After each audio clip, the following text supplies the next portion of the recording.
Hi friends, it's Barry, and today I want to show you how to find this infinite product.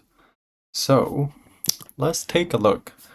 We have the cube roots of 10 multiplied by the cube roots of the cube roots of 10, and then multiplied by the cube roots and the cube roots and the cube roots of 10 all the way. So on and so forth. We have infinitely many terms here.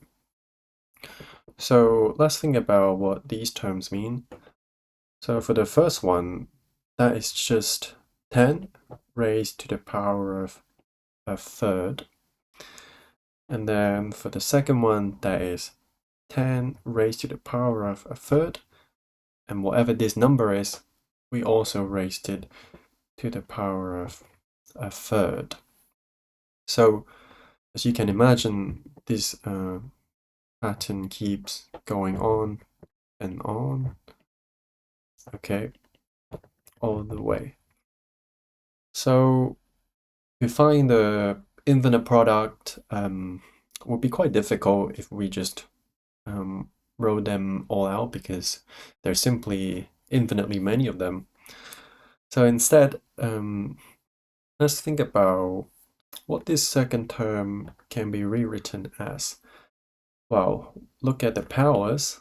We have a third and a third, right? So that's just 10 raised to the product of these two powers. So that is just 10 a third multiplied by a third. And what is that? Well, a third with a third is just 10 raised to the power of 1 divided by 9. So we extend this reasoning and we can say this is just 1 divided by 27. In general, the powers of each of these terms, they have this they have a common ratio of a third. So if we write them all out, we have that multiplied by 1, 3 squared, and then 10, 1, 3 cubed all the way. And in general, for the nth term, we have 10, 1 divided by 3 raised to the n. So 2, 3, n, and then 1 divided by 3 is just 1 divided by 3 raised to the power of 1 itself.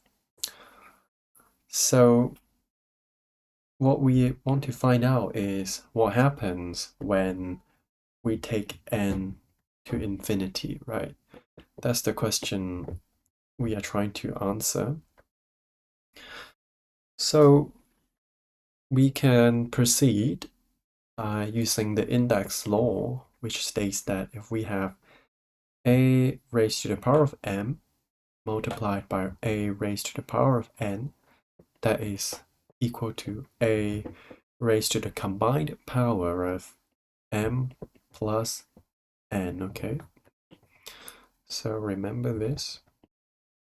So that means we can apply this exact law into our infinite product, right? Because, well, we have all the 10s, so we have 10, and then we just add up all of these fractions. So we have a third, 1 divided by 3 squared, 1 divided by 3 cubed, all the way 1 divided by 3 raised to the n. And the important thing is n goes to infinity, right? Now, this is now much easier to calculate because our powers have now become an infinite arithmetic progression. So this is our infinite sum. And there is a formula that allows us to find such sum. So what we can do is we have this formula, I believe, is Sn equals the initial term divided by 1 minus the common ratio. So our initial term is a third, okay?